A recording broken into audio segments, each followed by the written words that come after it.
Hi everyone, welcome back to another episode of the Breast Cancer Physio. I'm your host Jen McKenzie, lymphedema physiotherapist and ESSA accredited exercise physiologist, and I have the great pleasure of introducing my guest speaker today, which is my brother Andrew McKenzie. How are you, bro? I'm good, how are you? Very good.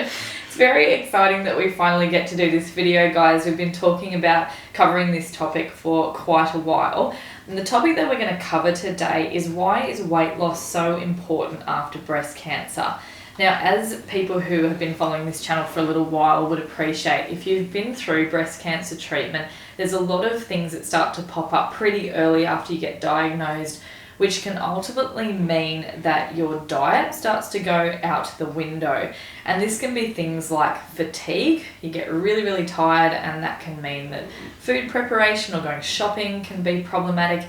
You might even have physical issues like shoulder restrictions and cording that are leading to lack of ability to prep your food. You might have lost your mojo from a mental health perspective and you don't feel like eating really good food. But then there's also emotional eating just to cope with the diagnosis, and so on and so forth. Chemotherapy is another one where you can often lose a sense of taste, or it can have a metallic taste in your mouth. So as you can see, there's lots and lots of reasons why diet can suddenly be completely upheaved after your diagnosis. Now, as we were talking about before we hit the record button, patients understandably sort of tend to survive through their breast cancer experience when active treatment's going on. Yeah. But then once active treatment is complete and they get into that state where like, geez, I really want to get healthy again, and they want that to be their primary focus, we want them to know how they can achieve that. So to start off with, Andrew, what would you define is a healthy metabolic state? A healthy metabolic state is where the body is not storing too much energy, i.e. not being over fat. So we have fat cells, and they play a very important role in the body, and obviously one of the main ones is to store energy. And we're very good at storing energy as creatures. We've sort of come from, as our history sort of goes back, and we're this creature that used to live in scarcity, you know. So we developed a very good system to be able, when we found energy, we were able to eat it and then store it. And now we're living in this sort of the 21st century where we sort of have this, the opposite problem. Now we have almost like abundance. So what happens now is that none of us are basically going hungry ever, sort of thing, really. So we now are in a situation where we have sort of the opposite problem, where now we're storing too much energy.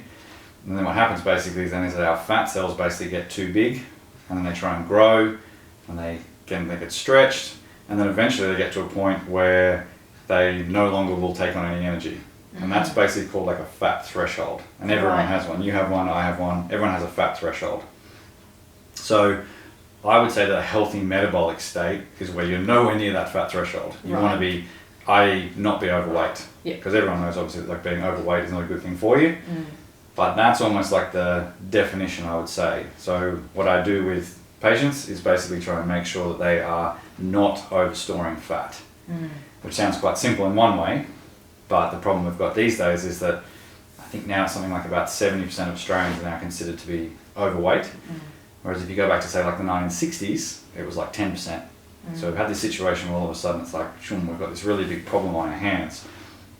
More so in relation to the patients that you're seeing, is that being over fat or being close to that fat threshold basically means that we don't really know exactly the reason why this is, but there seems to be these really strong links between cardiovascular disease, Alzheimer's, and then cancer, which is obviously in your field sort of thing. So what we want to do with anyone who's gone through any sort of breast cancer treatment, etc., is that after they get past all that nasty stuff that you just spoke about, you want to then get yourself into a situation where you are not pushing that fat threshold, which to put it in simple terms is basically not being overweight.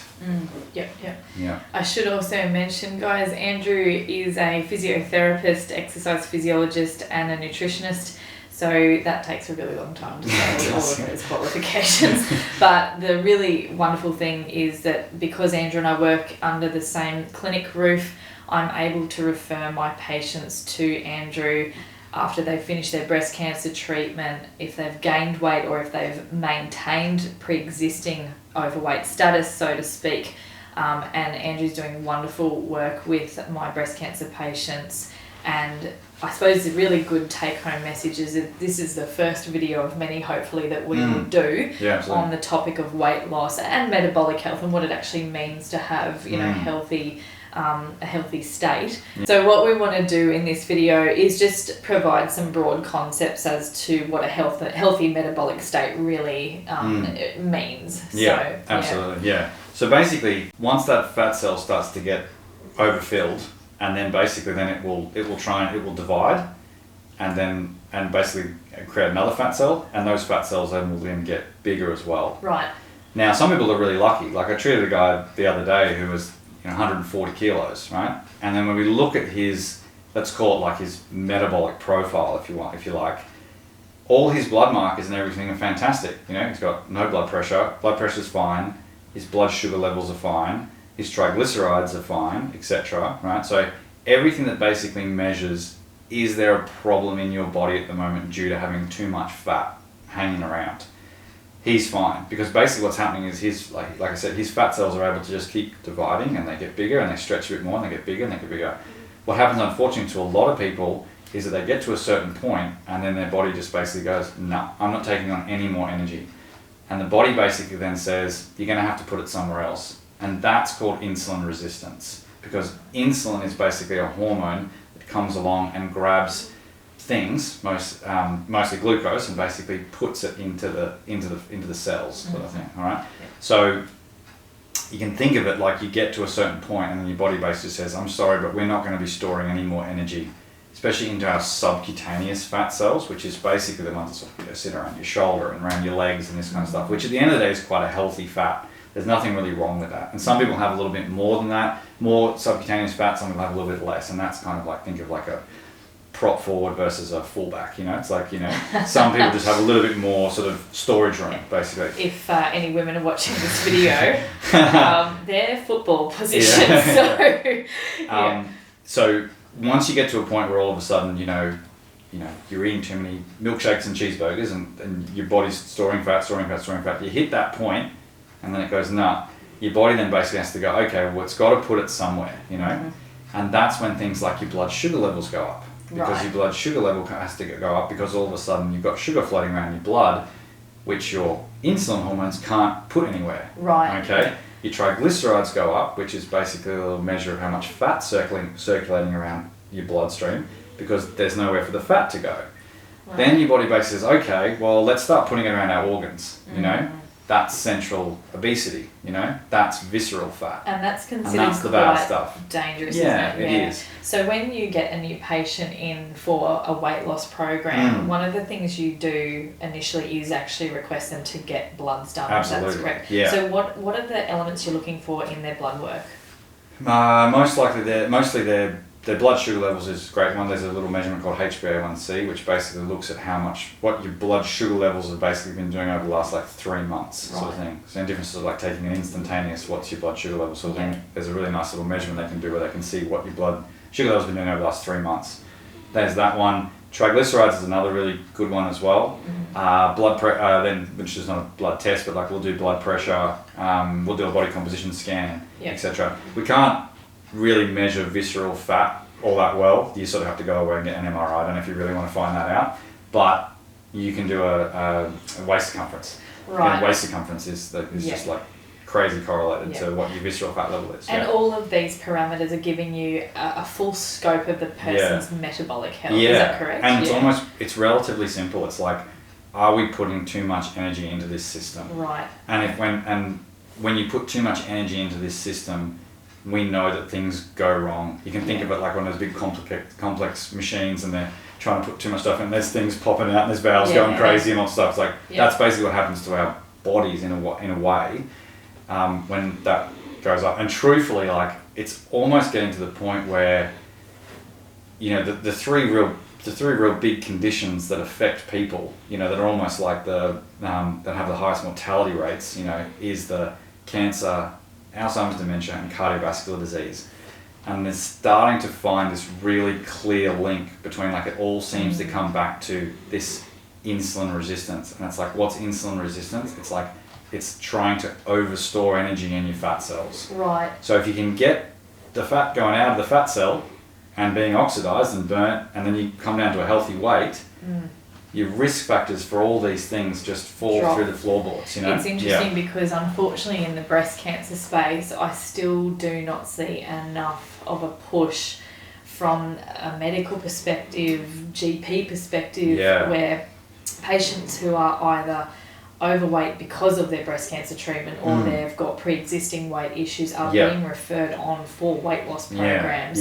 There's such a clear link, as you mentioned, in the research to show that storing too much fatty tissue is going to put you at much higher risk of a breast cancer occurrence. And interestingly as well, for people watching the video, also risk of lymphedema, and that's a really common problem for so many breast cancer survivors, is they're trying desperately to avoid, triggering lymphedema. If there's one awesome thing that you can focus on after your breast cancer to reduce risk of lymphedema, it's actually weight loss, because fatty tissue and lymphatic fluid love each other. So, but back to the note of the risk, it would be wonderful to see more of the medical professionals really targeting their patients that are overweight to reduce risk of recurrence. And the other thing as well is it's not that hard to do.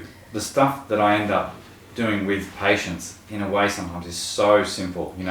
It's slight diet modifications, slight exercise modifications, etc. You can bring yourself from being in sort of like a red zone where there's variables on your blood tests that look a bit iffy, back down into sort of like where it's a green zone, if you want to call it that, is not that hard. You don't have to lose 47 kilos for that to happen. People that will lose, say, 10% of their, say roughly speaking, 10% of their body weight, if they can lose that weight and keep it off, then we know then that it's kind of like, if you think of the body as a bit of a system, it's managing the energy in and energy out nicely. Your blood pressure drops, like I said, all these markers, your blood sugar levels drop, your triglycerides come down, all of a sudden you're like, oh, I've had to go and buy a new set of pants because I dropped 4 inches around my waist.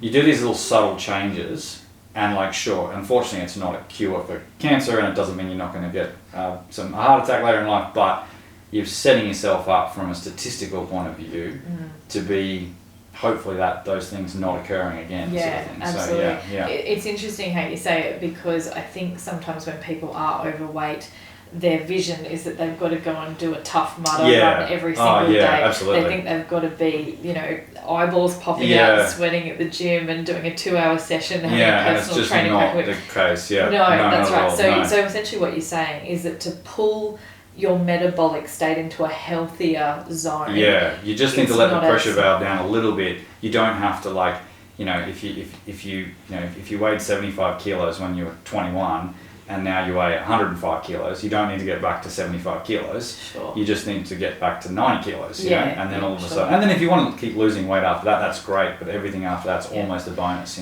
The other thing we're going to talk about in further videos on this topic, guys, is the relationship between exercise and weight loss. Even alcohol and weight loss as well, because there's a lot of topics that come under the banner of weight loss, and there's so many questions that pop up for the general population, but certainly when it comes to following breast cancer treatment as well. So moving forward from what constitutes a healthy metabolic state, what is in our diet that is causing so much weight gain?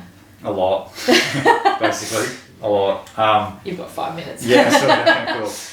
Cool. So like I was saying before, we're a creature that is absolutely fantastic at dealing with scarcity. You and I could both stop eating right now, and we could sit down in a week's time and not have eaten a single meal, and we could sit down here and just do another one of these podcasts, right? Need a glass of water every now and then, but that's how good we are as a species at being able to get through times where there's no food around, right? Even someone who's crazy fit and has a really low body fat percentage will still have 8 or 9 full kilograms of fat on their body that they can utilise to survive, and you can go for ages, sort of thing if you want to. Don't try that at home, folks. Without a little bit of medical supervision. Consult your doctor. Consult your doctor first. But interestingly, on that note, that's where the intermittent fasting has come back to the fore. Yeah, so fasting's like a good example. Yeah, and that's obviously a bit of a can of worms. Like we'll do that topic in another video, but that's definitely worth a conversation. Yeah, that's right. Yeah, so in like a really big broad picture, basically, is that if someone says to me, how come everyone's overweight these days? You know, which, like I said, the stats now it's up to like 70% of Westerners, right? We're overweight big time, and it's like someone says like, what's your 30-second version of why that's happening? I'd say number one is just pure abundance. So, you know, too much access to calories, right? It's just you can't swing a cat without hitting a drive-through. You know, it's like we just none of us ever go hungry. You know, like I saw a crazy stat the other day that was something, I think it might have been like India or something like that, where they reckon now that like more people are dying from overconsumption things like type 2 diabetes, heart attack, etc., than they are from underconsumption. Wow. You know? So we've got very good at being able to produce food/calories, right? So that's probably like step number one, right? Number two then comes down to, for some reason, if you go back to the 60s, you've got 10% of people overweight, and then the graph just goes like that. It's like 1970, 1975, and then just goes boom, just goes right up. And everyone's kind of like, okay, why did this happen, you know? And some people actually argue that you could almost argue that basically from almost like the 1920s onwards, we've actually slowly been getting fat. So rather than being just some bang, you know, happened over like a 20-year period. There's a trend. Maybe the trend is actually that it's just been slowly but surely, like I said, because of that abundance issue. And like in some of the talks that I do on weight loss, sometimes I'll put this picture of like a caveman on top of a hill looking down at like a Pizza Hut, you know, and I'm like, that's kind of where we've come from. We're like this caveman who's designed to literally hunt every 3 days, and now we've just moved that guy into like next door to a Pizza Hut, and now everyone's overweight, and we're like, oh, I wonder why, you know? That happened. Yeah. So that's sort of like the global look as to the reason why we're all unfortunately gaining a lot of weight. Number two, I'd say is basically the types of foods that we're now being told to consume. So I have a really big. Another one of the slides I love to put up is basically a picture of like the Australian dietary guidelines, you know, and I like to go at it with a red pen, you know, sort of thing. And I don't like it at all. It's basically just got this, it's got a huge number of carbs. We're demonizing meat. I'll go into this in a bit more detail, but it's demonizing meat, all these sorts of things, right? So if you look at the data over the last, like say 30, 40, 50 years, what's happened to us is that we're eating more fat, and we're eating more carbohydrates. And the simplest way to look at that is to kind of go, that's pretty much the two fuel sources that our bodies burn for energy, right? Yes, we burn a little bit of protein, but at the end of the day, it's like the two main fuel sources that our body uses is fat and carbohydrates. We're kind of like a hybrid car, you know, we sort of have a little bit of battery and we have a little bit of petrol sort of thing. And depending on what you're doing, you'll burn a bit more of either, right? Like if you're sprinting up a hill, you'll burn a bit more carbs, and if we're sitting here like this, we burn a bit more fat. But at the end of the day, we're like a hybrid machine like that. At the end of the day though, if you are putting too many of those things into your body, then they will all be stored as fat. A bit of carbs gets stored as a bit of glycogen, which goes into our muscles and our liver. But at the end of the day, it's like, once it gets to the point where there's too much going in, your body stores all as fat. Okay? So what happens basically back somewhere around about sort of like late 70s, etc., is that before that, like I don't think Australians were told what to eat at all by anyone. No, there was no food pyramid. I don't think back in the 50s. You know, that's interesting. People just ate food. You know. Yep. And then all of a sudden, what happens is like they come along and they start saying to you, "Oh, actually, now we want you to start reducing your saturated fat, and we want you to stop eating so much meat, and this and that." And there's a pretty reasonable argument that you go, "That was a bad idea," right? So meat's a really big one, right? And that's worth another video conversation down track as well. Yeah. The influence of meat, not only in your diet, but also whether or not it's dangerous. We could talk about that actually in terms of like, we could almost go through the research about that, but basically what I'd say is the link between meat and cancer is flimsy sort of thing. And in my opinion, it should be tossed out the window. So a lot of your patients that come to see me will say like, "Oh, I'm really making sure I don't eat enough meat," and I'm like, here's the latest study that shows that you don't have to worry about that. Sure. And there's a big reason why I actually get people to increase their protein consumption, which I'll go through if you want to now, which has got to do with satiety. Okay, so people are basically eating too many fats and carbohydrates, right? Which is leading to weight gain. So before you go on, what actually is examples of carbohydrates? the more simple ones are things like you'll find in like bread and rice crackers and rice itself, your pastas, Vita Wheats, etc. Then all like just good old fashioned sugar, like your table sugar, etc. sort of thing. So those are sort of like your main simple ones. And then you'll get some carbohydrates that are a little bit more what you call complex, basically. And you'll find those in things like, wheat and things. What else am I thinking of? Pumpkin, that's what I'm thinking of. Yeah. Things like pumpkins and potatoes and this sort of stuff. So you'll have slightly more simple forms of carbohydrates and then a little bit more complex, And basically it's like in the simpler forms are technically some of the ones that we usually end up trying to remove a little bit more out of people's diets than the more complicated ones. Yeah. But I think for the purposes of today, I think of them as energy. That's what our body uses carbohydrates for, is energy, and fat. We use fat for different reasons as well. But like I said, for today's conversation, it's like those things we should think of them as energy. So we're in this situation where basically people we're eating too much carbs and eating too much fat. Well, those two things have increased. So if you go back to 1960, it's like we're eating this much carbs and this much fat, and now all of a sudden this has gone up. And it's like, and I can show you a really nice graph that shows that sort of thing. So the problem that you've got with that is, and the other thing that's happened along the way is that makes up a big chunk of what you'd call processed food. So number 3, if you wanted to call that, I said like abundance at the start and all the rest of those different things. Number 3, or whatever number I'm up to, basically is like the introduction of processed food is probably one of the really bad ones. Mm-hmm. Now the problem with processed food is that processed food has certain characteristics about it. Processed food is usually high in carbohydrates, high in fat, low in protein, and low in fiber.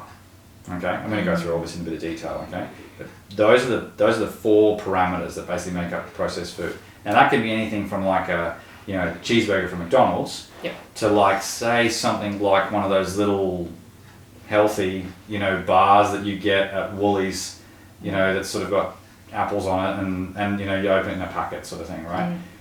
If you look at all those types of food, which is basically the opposite of real food, okay, and I'll go through that as well. But basically, your processed food, which is really the best way to define that, is anything in between about aisles 2 and about 9 at Woolies. It's like, I end up saying to people a lot, I'm like, just go around the outside, right? Yeah. All the stuff that sits on a shelf for a very long period of time that doesn't go off, Yeah. It's like muesli bars and and rice crackers and all this sort of stuff, right? And that's an interesting point, because I think this is where society generally naturally goes wrong. People have been almost trained to think that certain things are healthy. Correct. When in actual fact they're not. Yeah, take your like nut-ish type muesli bar. I see it all the time when I walk through all this and stuff, and you're going, I look at that and I just go, that's just energy. All that is just a big hit of energy. That's what you want if you're walking up Mount Everest, It's like you don't, with fully grown adults, especially ones that are going on a weight loss journey, you just don't need that in your diet. Which comes back to what you started with this video. It's like the problem as far as weight is concerned, it's overconsumption of energy, correct? It is. Now the more important thing about processed food, which is basically where you get like a fat and a carbohydrate and you stick it together, that's a really deadly combo for weight gain, okay? The reason why that is because it's what we call hyper-palatable, okay? I'll give you a good example. It's like, take something like good old-fashioned piece of toast, right? You get a refined carbohydrate, which is basically your bread. Then you get some butter, which is fat, and you stick them together, okay? And like so a nice piece of hot toast tastes brilliant, right? But you don't ever really go to the fridge and just kind of eat like half a knob of butter, right? My son does. Right, and you don't ever really just go and have like a dry, plain piece of toast, okay? But if you stick those two things together, you get something that's it's really tasty, okay? It's high in calories, and more importantly, it's really low in satiety, which basically means like how much does it fill me up? If I have a piece of toast at 8 o'clock in the morning, how long does it get me through till? I'm usually hungry by about 9:15 if I have a piece of toast, It doesn't get you through very long. So a lot of calories and low satiety, okay? The other thing that happens in that scenario is that, going back to sort of the caveman side of things, is that energy was so scarce back in the day that whenever we found energy, we've got this reward system that just goes, oh, get it into you. So we don't really have an off switch for that. And I'll give you some great examples. It's like, you think of something like, when you eat something like, say, lasagna, you sit down and have a piece of lasagna, right? it doesn't matter how big that piece of lasagna is, I will easily get through it. Easily. It just seems to go down very quickly, right? Now, the reason why that is because to make lasagna, what you do is you get a fat, which is the cream, and the pasta, which is your carbohydrate, and you stick them together. And then you end up with this really hyper-palatable food. And I mean, when I eat lasagna, I can probably have 3 slices of garlic bread with it, you know, sort of thing. And same deal, what's garlic bread? Garlic bread's the same deal. So you've got this fat and this carb. So this fat-carbohydrate combination, which has caused this hyper-palatable food, in my opinion, is another one of these major reasons why we're all really struggling with our weight. And that style of food is kind of like seeped into our day-to-day, you know, lifestyles. You know, we do eat like a muesli bar. People come and say like, oh, I have this really healthy muesli bar at morning tea time. And I'm like, what are you doing that for? You know, it's just this big thing. It's just pure energy. Then if you go to the other side of the scale and you look at something that's high in protein and high in fiber, okay? So if you take a meal, say something like, say, a piece of salmon and some mixed vegetables, right? You're going to get a lot of fiber in the veggies, and then you're going to get a lot of protein in the salmon, right? And protein in particular has a really high satiety rate. So think of like if I gave you just a plain piece of chicken breast and a glass of water and was like, you can eat as much chicken breast as you want to, you know? What do you get through? You get through 3/4 of the chicken breast, maybe by the end of it you're like, I don't really want to eat this anymore.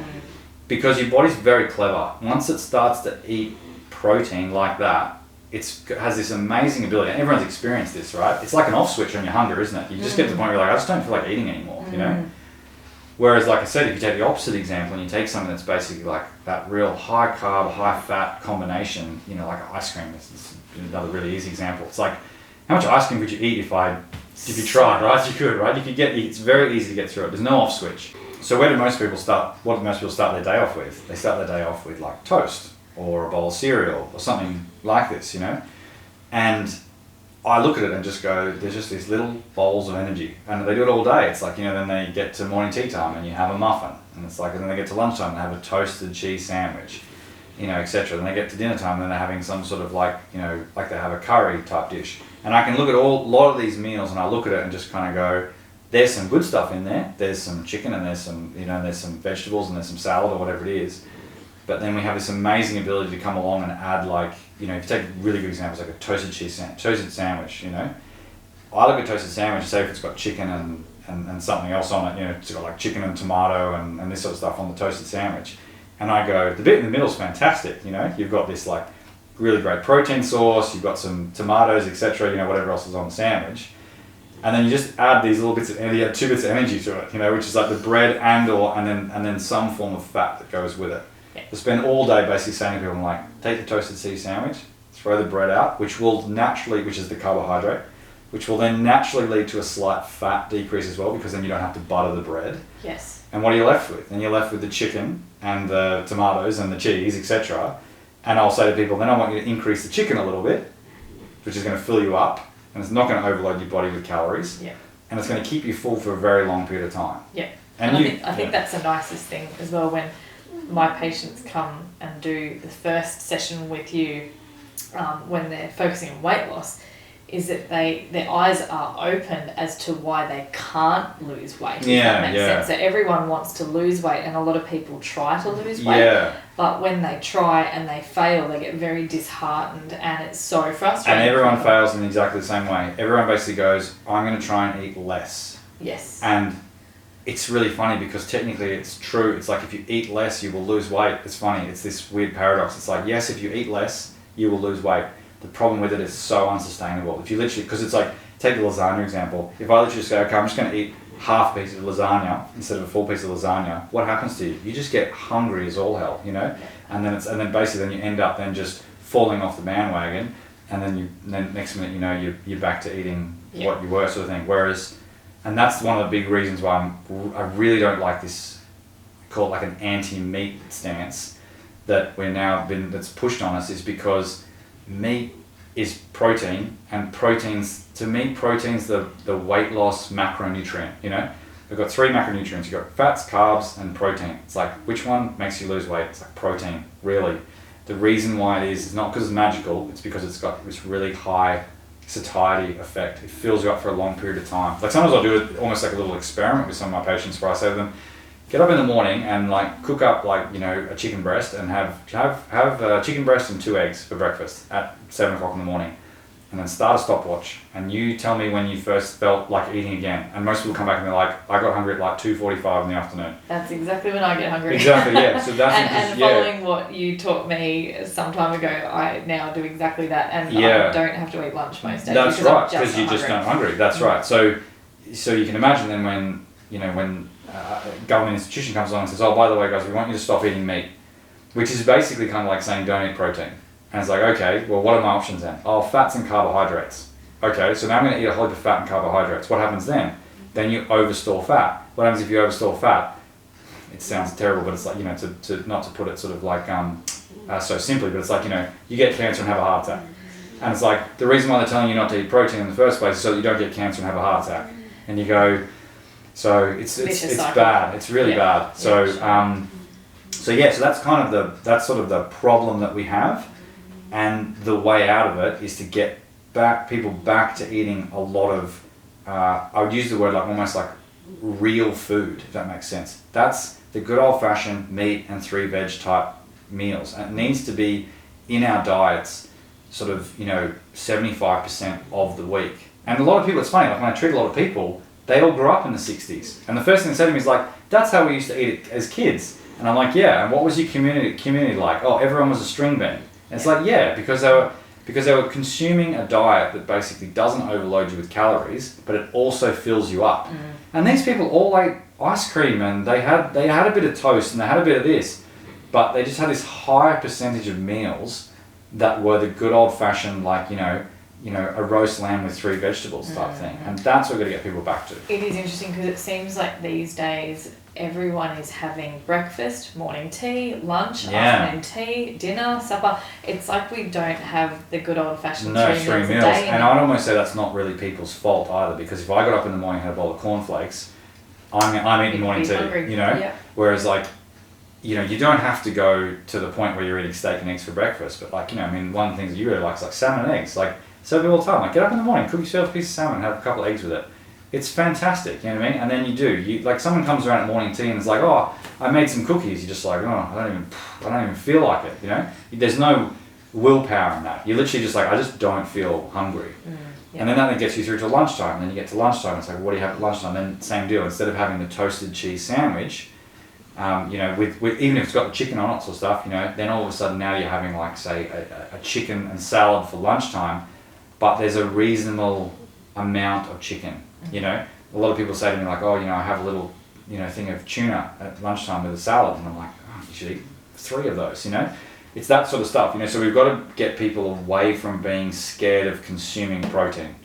And once they start to be able to consume a little bit more protein, like I said, what happens to them is they fill themselves up and they're not overloading themselves with fats and carbs. And then surprise, surprise, then they come back and see you after a month and they've lost 3.5 kilos. And they're like, and they look at you like, oh my God, like, you know, and then they sit there and they go, oh, but I went out for dinner with my friends on Saturday night and I had, you know, I had the creme brulee, you know, lasagna. Yeah, exactly, yeah.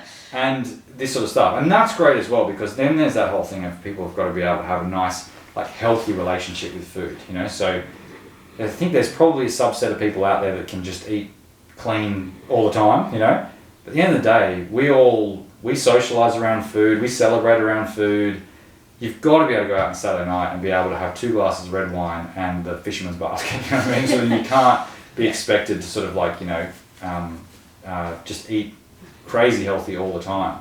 And it's awesome when you see it, because people are like, wow, I'm still enjoying myself, but I've just tightened up here and there, and I've just, you know, I've taken a bit of bread out here, I've pulled a bit of this out here, and etc.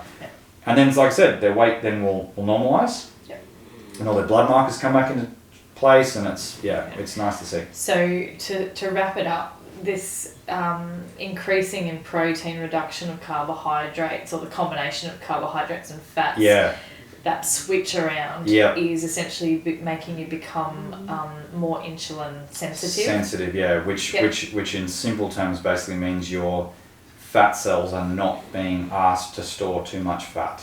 Right. And if they're not being asked to store too much fat, your body is like happy. Yeah. Yeah. And then on top of that, you're reducing the total energy that you're putting into your body all the Correct. time on a daily That's basis. right. Without getting hungry. Without getting hungry, Yeah. which is Yeah. really important because, like you said, so many diets these days are just Yeah. not sustainable long term because No. people just end up not tolerating the hunger factor. Oh, and how could you? Like, I mean, it's, Yeah. and the data's so clear on that. It's literally like 95% of people that go on a diet fail. Yeah. 95% of people. And all of them lose 3 or 4 kilos and gain 3 or 4 kilos. It's just like that data is just so clear, it's not even funny. It's like, why? It's like, well, because they're starving. Well, Yeah. hungry, you know what I mean? They get hungry and it's like, it's just not sustainable sort of thing. So, yeah. I think that's a good place to wrap it up. Sounds good. We should do more. Let's do that. Thank you very much for watching this video, guys. I hope you've gained some really good information on what constitutes a healthy metabolic state and what is in our diet that is potentially leading to weight gain. Thank you very much for coming on, Andrew. I look forward to doing another video with you really soon. I hope everyone's having a great week wherever they are. If you have any questions that you'd like to direct to Andrew, then please leave a comment in the section below and I'll get Andrew to respond to those as quickly as possible. I'm Jen McKenzie, the Breast Cancer Physio, and I'll see you next time.